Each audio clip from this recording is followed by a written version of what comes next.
Welcome back एक नए tutorial में। आज हम क्रिएट करेंगे सीरीज ऑब्जेक्ट पाइथन पैंडास। अब यहाँ पे मैंने पहले ही इंपोर्ट कर लेना है pandas library and NumPy library as pd and np. ये है इसका शॉर्ट फॉर्म जो हम पूरे प्रोग्राम में इस्तेमाल करेंगे। अब हमें मालूम है कि पैंडास ये लाइब्रेरी नमपाई इस लाइब्रेरी के टॉप पर बेस किया हुआ है, और आज के इस ट्यूटोरियल में हम जानेंगे कि नमपाई भी से कुछ हम जैसे एरे फंक्शंस नमपाई के कुछ पैंडास के लिए हम यूज़ करेंगे। तो फर्स्ट हमारा स्टेप बाय स्टेप हम इसको देखने जा रहे हैं। तो फर्स्ट मैं यहाँ पे एक एम्प्टी सीरीज ऑब्जेक्ट मैंने यहाँ पे बनाया। तो यहाँ पर देखिए कुछ नहीं लिखा, pd.series and open close bracket, और यहाँ पे एक वार्निंग दिया है। क्यों दिया है वो भी हम जानते हैं। तो फर्स्ट एम्प्टी सीरीज़ में देखिए यहाँ पे एक एम्प्टी सीरीज़ बना दिया, एक लिस्ट ओपन क्लोज है, और यहाँ पे बोल रहा है डी टाइप फ्लोट 64। तो अभी के लिए इसका जो डी टाइप है वो अभी बाय डिफ़ॉल्ट फ्लोट है, मगर फ्यूचर वर्जन में वो ऑब्जेक्ट हो जाएगा। सिर्फ इसी का एक वार्निंग यहाँ पे दिया है इस पिंक बॉक्स में। तो सिंपल हमने फर्स्ट किस तरह से सीरीज ऑब्जेक्ट, वो भी एम्प्टी सीरीज ऑब्जेक्ट क्रिएट करते हैं, ये हमने देखा। अब नेक्स्ट हम जो भी देखेंगे नॉन एम्प्टी सीरीज कैसे क्रिएट करते हैं। तो यहाँ पर मैंने लिखा रेंज। ये रेंज फंक्शन ऑटोमेटिकली जनरेट करते हैं नंबर्स, और ये नंबर्स के ऊपर ही यूज़ होते हैं। अब हम जो सीरीज ऑब्जेक्ट यहाँ पर देखेंगे वो सारे सीक्वेंस बेस्ड, सीक्वेंस बेस्ड मतलब स्ट्रिंग से हो सकता है, लिस्ट, टपल्स, रेंज, ये सारे सीक्वेंस जनरेट करते हैं। तो यहाँ पर ये जो राइट हैंड साइड का 0 1 2 3 4 है, ये इसे बोलते हैं हम नॉर्मल डेटा या फिर वैल्यूज़, और ये 0 1 2 3 4 है, ये है इंडेक्स, और वैल्यू के ऊपर डिपेंड करके ही हमको दिखा रहा है डी टाइप इंट 64। तो ये हमारा first non empty series objects जो है ये रेडी हो गया, और ये एक तरह का सीक्वेंस है। अब इसी तरह के वन बाय वन हम देखेंगे कि पार्ट बाय पार्ट 1 2 3 4 करके देखेंगे, मगर क्योंकि हम जानते हैं कि पैंडास सीरीज़ बहुत तरह से हम यहाँ पर देख सकते हैं, तो यहाँ पर कुछ हम एग्जांपल्स देखने वाले हैं।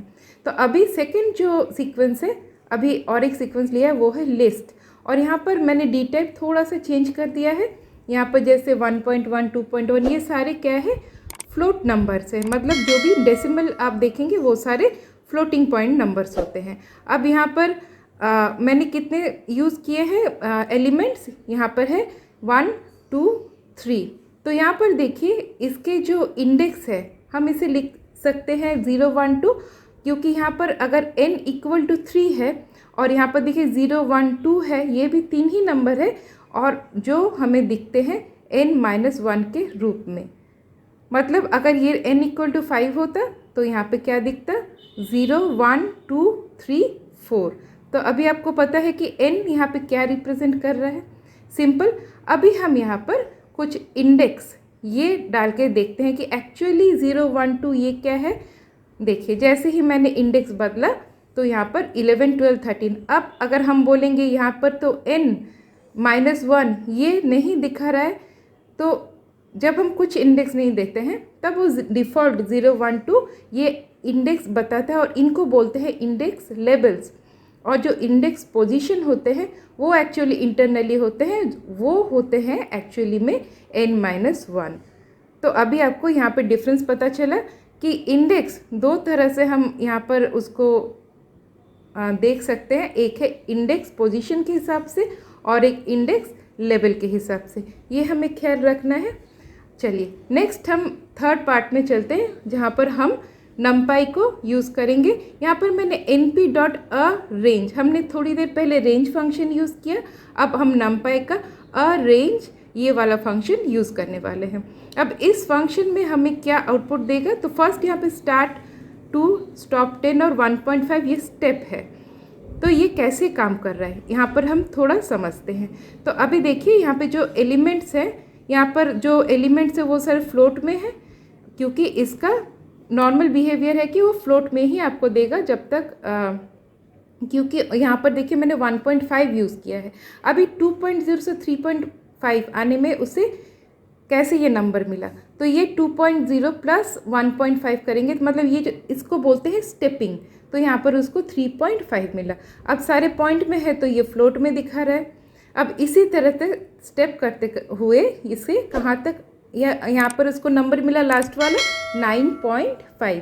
क्यों? क्योंकि हमारा पास जो 10 जो है वो स्टॉप बिट है, और हम जानते हैं कि रेंज में क्या होता है, स्टॉप जो होता है उसको वो एक्सक्लूड करता है।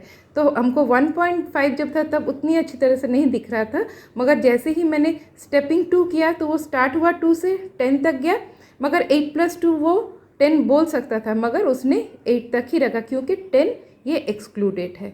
तो यहाँ पर क्लियर है। अब उसी तरह से अरेंज की तरह से हम यहाँ पर LIN लिन स्पेस, ये और एक फंक्शन है जो हम नमपाई के थ्रू यूज़ कर रहे हैं। तो अभी हमने जब अरेंज देखा, हमने क्या देखा कि डेटा में जो इसके एलिमेंट्स जो थे उसमें उसने डिफ्रेंशिएट किया जो स्टेपिंग पोजीशन था। अब जब लिन स्पेस में काम कर रहे हैं, लिन स्पेस को यूज़ कर रहे हैं, तब यहाँ पर कहाँ पर चेंजेस हो रहे हैं वो हमें देखना है। तो अभी ये जो डेटा सारे हैं यहाँ पर देखिए 25.0 के बाद वो 32.5 लिया, मगर ये दोनों में डिफरेंस ये 5 स्टेपिंग का नहीं है। तो ये 5 जो है ये स्टेपिंग कहाँ पर हुआ, ये स्टेपिंग हुआ इंडेक्स ये वाले पार्ट पर। तो क्योंकि हमने 5 दिया था इसीलिए n-1 0 1 2 3 4। अब आपको पता चलेगा लिन स्पेस कहाँ पर काम कर रहे हैं, हमने रेंज लिया तो वो कौन से पार्ट में काम किया। अब यहाँ पर देखिए जैसे मैंने 2 दिया तो यहाँ पर 0 1 मतलब n-1, तो यहाँ पर वो पूरे जो सीरीज़ जो बन रहा है उसको स्टेप नहीं बोल रहे, उसको कितने पार्ट्स में डिवाइड कर रहा है ये हम बोल सकते हैं। यहाँ पर जैसे 0 to 6 मतलब 7 पार्ट्स में वो डिवाइड कर रहा है, तो 7 पार्ट्स में डिवाइड कर रहा है मतलब n-1 हम यहाँ पे लिख सकते हैं क्योंकि ये 0 से स्टार्ट हुआ है और 6 तक आया है। अभी आपको अरेंज और लिन स्पेस ये दोनों का काम कहाँ हो रहा है आपको ये क्लियर है। अब और एक थर्ड नमपाई का फंक्शन हम देखते हैं, ये है टाइल। यहाँ पर जैसे नाम बोल रहा है इसका काम भी कुछ इसी तरह का है। तो यहाँ पर वो टाइलिंग करेगा, तो इसके लिए हम लेते हैं लिस्ट। तो 5 और 1 0 मतलब 5 और 10 हमने लिया। अब 5 और 10 को वो कितने बार टाइलिंग किया इस लिस्ट को, इसने जैसे हमने 2 लिखा तो ये 5 और 10 को 2 टाइम्स टाइलिंग किया, मतलब यहाँ पर देखिए 1 और 2। और इसका टाइप क्या है, डी टाइप इंट है क्योंकि लिस्ट के अंदर यहाँ पर उसे इंटीजर नंबर्स मिले हैं। अब अगर 2 को हटाकर हम 3 देखते हैं तो देखिए आपके क्लैरिटी के लिए यहाँ पे टाइलिंग देखिए 3 बार हुआ है। तो इसी तरह से हम जितना नंबर देंगे टाइलिंग के लिए उसी तरह से वो जो लिस्ट को उतनी बार मतलब डुप्लीकेट करता रहेगा। तो यहाँ तक सिंपल है। अब नमपाई से हटके हम फिर से नॉर्मल सीरीज़ वाले में आ जाते हैं, पैंडास की सीरीज़ जो है उस तरह से जो काम कर रहा है उस पर आते हैं। तो यहाँ पर हम कर रहे हैं creating non empty series object specifying data as Python dictionary. तो यहाँ पर देखिए डिक्शनरी मतलब हमें मिलता है की वैल्यू पेयर। तो यहाँ पर क्या है, जैन है की और वैल्यू है इसका 31। अब ये जो 31 28 31 यहाँ पर जो डेटा ये किस से बन रहा है, ये कंट्रीब्यूट हो रहा है वैल्यू से, और डी टाइप भी इसी के ऊपर डिपेंडेंट है वैल्यू के ऊपर। और ये वाला पार्ट जो है जो की का जो पार्ट है वो रिप्रेजेंट करता है इंडेक्स को, मतलब इंडेक्स जो आपके लेबल्स हैं उनको ये रिप्रेजेंट कर रहा है। तो यहाँ तक अभी आपको क्लियर है कि हमने डिक्शनरी यहाँ पे किस तरह से इस्तेमाल किया। और यहाँ पर जो डिक्शनरी लिस्ट ये सब मैंने और भी डिस्क्राइब्ड वे से बताए हुए, मैंने और एक वीडियो है तो उस वीडियो का लिंक मैं डिस्क्रिप्शन में डाल दूँगी, आपको और भी इन डिटेल्स इनके बारे में पता चलेगा क्योंकि आपको इन्हीं से प्रोग्राम सारे करने हैं।